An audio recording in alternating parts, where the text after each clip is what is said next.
नमस्कार dear students, मैं हूं डॉक्टर अर्चना भाटिया और आप देख रहे हैं मेरा यूट्यूब चैनल अर्चना भाटिया एजुकेशन। आइए स्टैटिस्टिक्स की इस कड़ी में आगे बढ़ते हैं और आज एक बहुत इम्पॉर्टेंट टॉपिक मैं आपके साथ डिस्कस करने वाली हूं which is called mathematical properties of arithmetic mean. मैं आपको एक एक मैथमेटिकल प्रॉपर्टी को प्रूफ के साथ कोशिश करूँगी बहुत आराम से, बहुत अच्छे से आपको समझाऊँ। तो आइए बढ़ते हैं। सबसे पहले हम इसकी पहली मैथमेटिकल प्रॉपर्टी के ऊपर, पहली मैथमेटिकल प्रॉपर्टी है, ध्यान से देखिए, इसको याद कैसे करते हैं। सिग्मा का मतलब होता है summation, summation of deviations taken from arithmetic mean is always zero. तो जब भी हम एल्जेब्रिक सम लेते हैं डेविएशंस का फ्रॉम अर्थमेटिक मीन, तो हमेशा ये शून्य के बराबर होता है, ज़ीरो के बराबर होता है। ये कैसी सीरीज़ है? इंडिविजुअल सीरीज़ है। इसमें मेरे को सबसे पहले निकालना चाहिए सिग्मा एक्स।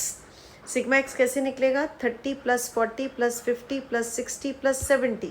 तो ये मेरे पास आ गया 250।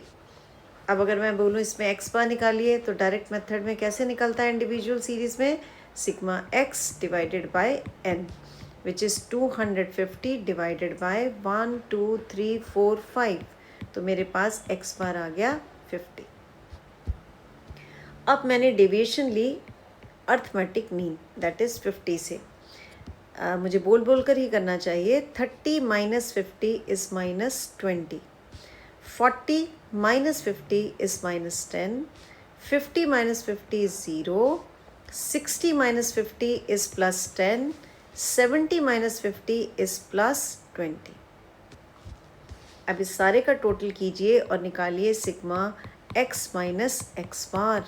-20 - 10 इज -30 +30, ये आपके पास आ गया 0। दस the property is proved with the help of example. अब ध्यान से देखिए, ये प्रॉपर्टी किस बात की ओर इशारा करती है? This is point of balance. जो अर्थमेटिक मीन है वो सेंटर ऑफ ग्रेविटी है, पॉइंट ऑफ बैलेंस है।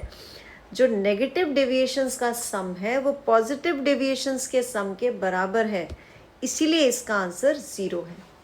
तो नटशेल में इसका कंक्लूजन निकला, the algebraic sum of deviations taken from the algebraic sum of deviations taken from arithmetic mean is always 0।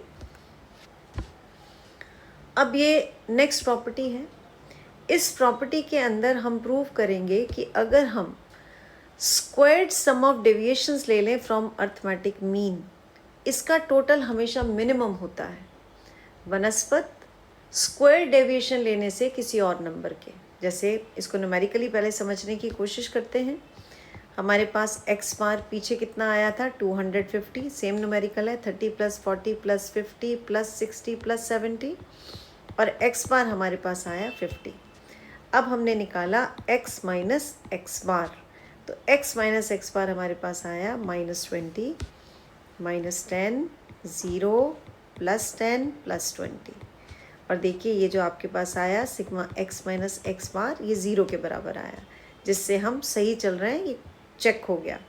अब नेक्स्ट पे हमने निकाला x माइनस एक्स बार का स्क्वायर। 20 का स्क्वायर कितना आया? 400। माइनस साइन क्या हो गया इसके अंदर? माइनस साइन इसके अंदर पॉजिटिव हो गया। -10 का स्क्वायर क्या आया? 100। देन 0, 10 का स्क्वायर इज 100, 20 का स्क्वायर इज 400। ये मेरे पास आ गया सिग्मा x माइनस एक्स बार का स्क्वायर। क्योंकि ये सीरीज थी x माइनस एक्स बार का स्क्वायर, जब मैंने इसका समेशन किया, टोटल किया, तो ये मेरे पास आ गया 1500 + 500। अब मैं इसी सीरीज़ में कोई भी वैल्यू को एज्यूम्ड मीन यहाँ पे मैं पिक कर लेती हूँ। तो यहाँ पे मैं एज्यूम्ड मीन जो है वो मैं पिक करना चाह रही हूँ कि मैं ले लेती हूँ, मान लीजिए 60 को एज्यूम्ड मीन पिक कर लेती हूँ। आप कोई भी एज्यूम्ड मीन पिक कर सकते हैं अर्थमेटिक मीन को छोड़कर। 40 भी ले सकते हैं, 30 भी ले सकते हैं, 70 भी ले सकते हैं। अब मैंने निकाला x माइनस ए, और मैंने खुद को बताया 30 - 60 is -30, 40 - 60 is -20, 50 - 60 is -10, 60 - 60 is 0, and 70 minus 60 is equal to +10। मैंने कुछ भी नहीं किया, मैंने सिर्फ सिंपल कैलकुलेशन की है। जब भी मैं इसका समेशन करूँगी ये ज़ीरो नहीं आएगा, क्योंकि इसका समेशन ज़ीरो तभी आता है अगर हम डेविएशंस अर्थमेटिक मीन से लेते हैं। अब लास्ट कॉलम में मैंने x माइनस a का स्क्वायर लिया। 30 का square 900, then 400, then 100, then 0, then 100। और मुझे मालूम है कि स्क्वायर में माइनस पॉजिटिव हो जाता है। इसके स्क्वायर्स के साथ मैं एक टिप आपको और देना चाहती हूँ कि आपको 1 से लेकर 10 तक के क्यूब्स और 1 से लेकर 20 तक के स्क्वायर्स, रादर 25 तक के स्क्वायर्स बिल्कुल कंठस्थ होने चाहिए, ताकि जब भी आप कोई न्यूमेरिकल सॉल्व करें तो आप कहीं पर अटके नहीं। अब मैंने सीरीज को ऐड किया, ये आ गया सिग्मा x माइनस a का square 900 plus 400 plus 100 plus 0 and plus 100, तो ये आपके पास यहाँ पे आ गया 1500। अब देखिए हमारी प्रॉपर्टी प्रूव हो गई। हमने क्या कहा था? हमने कहा था द सम ऑफ, सम का मतलब sigma, the sum of squared deviations taken from arithmetic mean is always minimum in comparison to summation of the squared of deviations taken from any other value। अब देखिए ये आपके पास 1000 है, ये आपके पास 1500 है, इसका मतलब ये इससे कम है। और ये प्रॉपर्टी हमारी प्रूव हो गई कि जब भी हम summation of square deviation from arithmetic mean लेंगे तो ये हमेशा मिनिमम होगी। ये इतनी अच्छी एल्जेब्रिक प्रॉपर्टी है अर्थमेटिक मीन की, जिसको हम कहते हैं wonderful property, mathematical property of arithmetic mean, जिसका यूजेज आगे जाकर आप डिस्पर्जन के चैप्टर में भी देखेंगे, कोरिलेशन में भी देखेंगे। तो this is very very important property of arithmetic mean. आइए आगे बढ़ते हैं। अर्थमेटिक मीन की एक और बहुत अच्छी प्रॉपर्टी है कि आप कंबाइंड एवरेज कंप्यूट कर सकते हैं। इसी फॉर्मूले को अगर मैंने एक्सटेंड करना हो 3 वैल्यूज़ के अंदर, तो मैं फॉर्मूला लिखूँगी n1 x1 bar plus n2 x2 bar plus n3 x3 bar whole divided by n1 plus n2 plus n3। Similarly, the formula can be extended even to 4 observations. n1 x1 bar plus n2 x2 bar plus n3 x3 bar plus n4 x4 bar divided by n1 plus n2 plus n3 plus n4। Formula ना केवल याद होना चाहिए, आपको बनाना भी आना चाहिए, practice भी अच्छी होनी चाहिए, जो मैं बार बार एम्फोसाइज कर रही हूँ।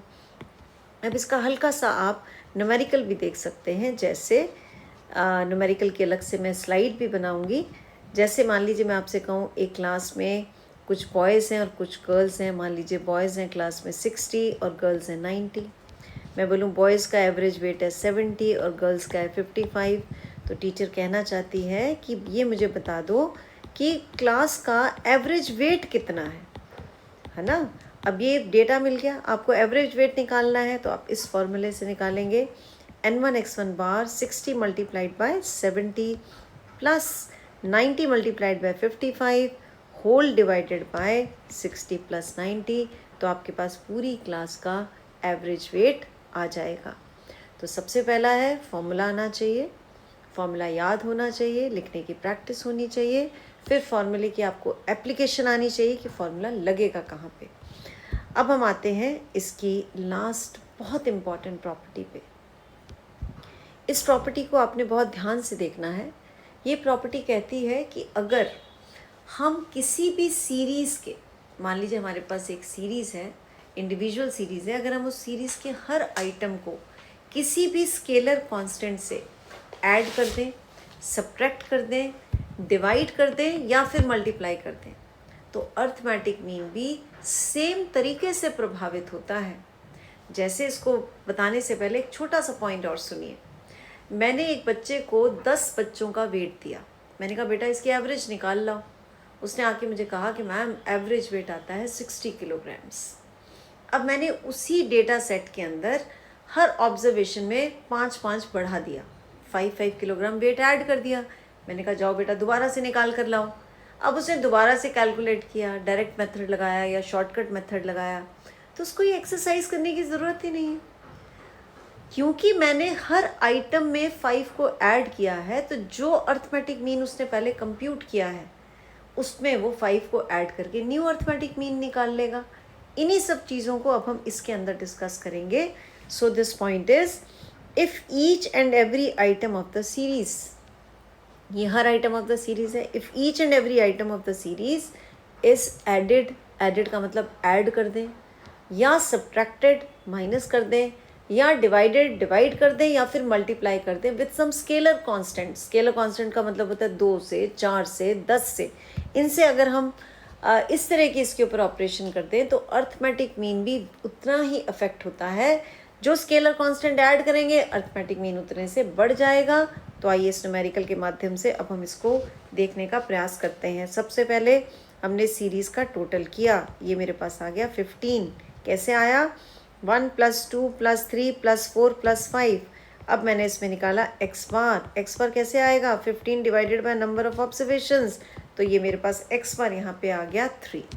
अभी एक बच्चे ने कैलकुलेट कर लिया, ये ऑब्जर्वेशन थी 3। अब टीचर ने उसको बोला कि तुम ऐसा करो, हर ऑब्जर्वेशन में 4 को ऐड कर दो। जो भी तुम्हारे पास ऑब्जर्वेशंस हैं उसमें तुम 4 को ऐड कर दो। 1 + 4 5, 2 + 4 6, 3 + 4 7, 4 + 4 8 एंड 5 + 4 इज 9। इसका जब उसने समेशन लिया तो ये समेशन उसके पास आया 35। और यहाँ जब उसने x बार निकाला तो 35 डिवाइडेड बाय 5, ये उसके पास आया 7। ये पूरी एक्सरसाइज करने की ज़रूरत ही नहीं थी। जैसे ही टीचर ने कहा कि सारी ऑब्जर्वेशंस में 4 ऐड कर दो, नया अर्थमेटिक मीन निकालो, उसको चाहिए था 3 में 4 ऐड करता और कहता कि मैडम नया अर्थमेटिक मीन हो गया 7। लेकिन मैं आपको प्रूव करके भी साथ साथ बताना चाह रही हूँ कि किस तरह से न्यूमेरिकल निकलेगा। अब टीचर ने कहा कि सारी ऑब्जर्वेशंस में से 4 को सब्ट्रैक्ट कर दो। 1 - 4 -3, 2 - 4 -2, 3 - 4 -1, 4 - 4 is 0 एंड 5 - 4 is +1। इसका जब मैंने यहाँ पे टोटल किया तो ये मेरे पास आया -5। तो यहाँ पे मैंने जब निकाला x बार, ये मेरे पास आ गया -1। ये जो x बार मेरे पास -1 आया, अगर मैं इसी के अंदर 3 के अंदर -4 को सब्ट्रैक्ट कर देती तो भी -1 ही आता। इसका मतलब ये पूरा न्यूमेरिकल सॉल्व करने की ज़रूरत ही नहीं थी। अब इसी लॉजिक से आगे बढ़िए। अगर मैं बोलूँ आपको कि हर आइटम में 4 को मल्टीप्लाई कर दीजिए और बताइए कि अर्थमेटिक मीन इस सीरीज़ का क्या होगा, तो आप कहेंगे मैडम इस सीरीज़ का अर्थमेटिक मीन 3 था। आपने हर आइटम को 4 से मल्टीप्लाई किया तो फिर आपका अर्थमेटिक मीन आ जाएगा 12। अब मैं आपसे बोलूँ सारी सीरीज़ को 4 से डिवाइड कर दीजिए, कोई कैलकुलेट करने की ज़रूरत नहीं है। यहाँ पे पहले 3 था, हर आइटम को 4 से डिवाइड किया, यहाँ पे आपके पास जो अर्थमेटिक मीन है वो आएगा 3 डिवाइडेड बाय 4। इसका मतलब whenever each item of the series is added, subtracted, multiplied or divided by some scalar constant quantity, the arithmetic mean is also affected in the same manner। तो ये हमारी सबसे important property थी, algebraic property थी arithmetic mean की। अब मैं एक बारी बोलकर इसको रिवाइज कर रही हूँ। The sum of deviations taken from arithmetic mean is always 0. Point number 1. The sum of squared deviations taken from arithmetic mean is always minimum than the squared deviations taken from any other value. एक बार दोबारा देखते हैं। The sum of squared deviations taken from any other value, तो ये सम है, ये हमेशा minimum होगा। Then comes the combined average property। combined mean निकालना 2, 3, 4 ऑब्जर्वेशंस में बहुत आसान है, n1 + n2।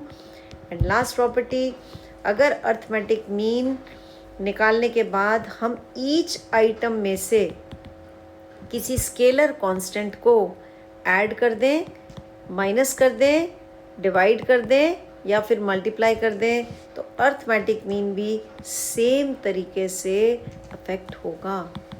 So these are the 4 fundamental algebraic or mathematical properties of high usage.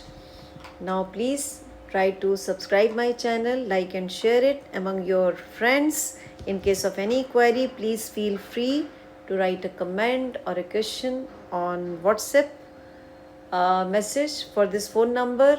And thank you so much. I hope आपको ये series बहुत आसान लग रही होगी और आपको स्टैटिस्टिक्स में इंटरेस्ट आ रहा होगा. Thank you so much.